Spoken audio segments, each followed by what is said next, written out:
एक बार की बात है, चहल पहल और जीवन से भरे हरे भरे जंगल में ओली नाम का एक बुद्धिमान बूढ़ा उल्लू रहता था। ओली अपने धब्बेदार पंखों और गहरी विचारशील आंखों के साथ पूरे जंगल में ज्ञान के रक्षक के रूप में जाना जाता था। छोटे से खेत के चूहे से लेकर शक्तिशाली भालू तक हर जानवर ओली की बुद्धिमत्ता और निष्पक्षता के लिए उसका सम्मान करता था। एक सुबह जब जंगल में सूरज उग रहा था तो एक अफवाह फैलने लगी। कहा गया कि जंगल के बीचों बीच एक छिपा हुआ मैदान है जिसमें बहुत बड़ा रहस्य छिपा है। जानवरों ने फुसफुसाते हुए कहा कि यह रहस्य किसी को भी अनंत खुशी और शांति दे सकता है। इस संभावना से उत्साहित होकर कई जानवर ग्लेड को खोजने के लिए अपनी यात्रा पर निकल पड़े। वे घनी झाड़ियों के बीच से भागे, ऊंचे पेड़ों पर चढ़े और तेज बहती नदियों को पार किया, सभी इस अद्भुत रहस्य को खोजने की उम्मीद में। इन साहसी लोगों में 3 करीबी दोस्त थे, लियो खरगोश, मैक्स गिलहरी और जो लोमड़ी। ये दोस्त हालांकि कई मायनों में अलग थे, लेकिन जिज्ञासा और दृढ़ संकल्प का बंधन साझा करते थे। उन्होंने अपनी खोज शुरू करने से पहले ओली की बुद्धि की तलाश करने का फैसला किया।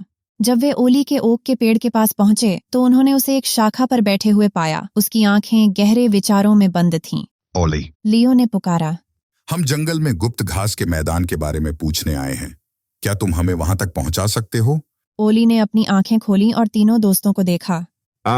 उसने अपनी शांत सुखदायक आवाज में कहा, तुम जंगल के सबसे बड़े रहस्य की तलाश कर रहे हो। इसका रास्ता किसी नक्शे पर नहीं मिलता, न ही यह ऐसी जगह है जहां तुम बस चलकर पहुंच सकते हो। गुप्त घास का मैदान केवल उन लोगों को ही मिलता है जिनके पास 3 विशेष गुण होते हैं: दयालुता, साहस और बुद्धि। ओली की बात को दोस्तों ने ध्यान से सुना। ग्लेड को खोजने के लिए आपको सबसे पहले जरूरतमंदों के प्रति दयालुता दिखानी होगी, डर का सामना करने के लिए साहस दिखाना होगा और सही गलत को पहचानने की बुद्धि दिखानी होगी। तभी जंगल आपको अपना रहस्य बताएगा।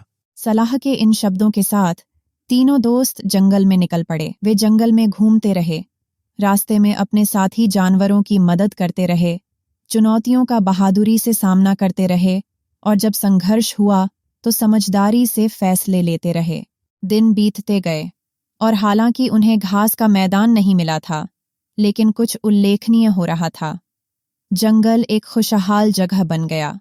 जानवर एक दूसरे की मदद करने लगे, रोजमर्रा की जिंदगी में बहादुरी दिखाने लगे और दोस्तों के बीच ज्ञान बांटने लगे।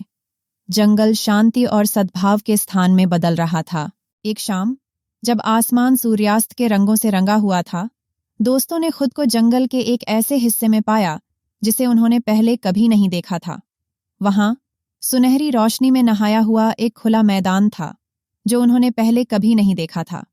हर रंग के फूल खिले हुए थे और हवा में सबसे मीठी खुशबू भरी हुई थी। तब उन्हें एहसास हुआ कि यात्रा ही हमेशा से रहस्य रही है। वे जिस खुशी और शांति की तलाश में थे वह घास के मैदान में नहीं थी, बल्कि उनके द्वारा दिखाए गए दयालुता, साहस और बुद्धिमत्ता के कार्यों में थी। असली खजाना वह बदलाव था जो उन्होंने जंगल में और अपने भीतर लाया। चेहरों पर मुस्कान और दिल में खुशी लिए वे ओली के पास लौट आए। हमें रहस्य मिल गया ओली, जो ने कहा, और यह हमेशा हमारे साथ था। ओली ने सिर हिलाया, उसकी आंखें गर्व से चमक रही थीं। हाँ, तुमने सबसे बड़ा सबक सीख लिया है। खुशी और शांति हमें जो मिलता है उससे नहीं मिलती, बल्कि हम जो करते हैं और जिस तरह से अपना जीवन जीते हैं उससे मिलती है। और इस प्रकार जंगल खुशहाली और एकता से फलने फूलने लगा, जिसका श्रेय 3 मित्रों और एक बुद्धिमान बूढ़े उल्लू को जाता है, जिसने उन्हें सबसे मूल्यवान सबक सिखाया।